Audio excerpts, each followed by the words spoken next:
మమత ఉంది పంచుకునే నువ్వు తప్ప,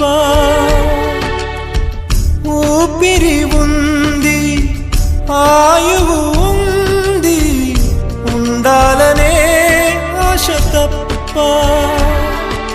ప్రేమంటేనే శాశ్వత విరహం అంతేనా, ప్రేమిస్తేనే సుదీర్ఘ నరకం నిజమేనా?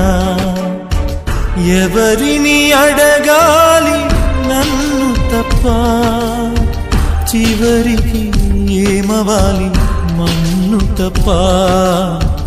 నువ్వంటే ప్రాణమని, నీతోని లోకమని, నీ ప్రేమే లేకుంటే బ్రతికేది ఎందుకని?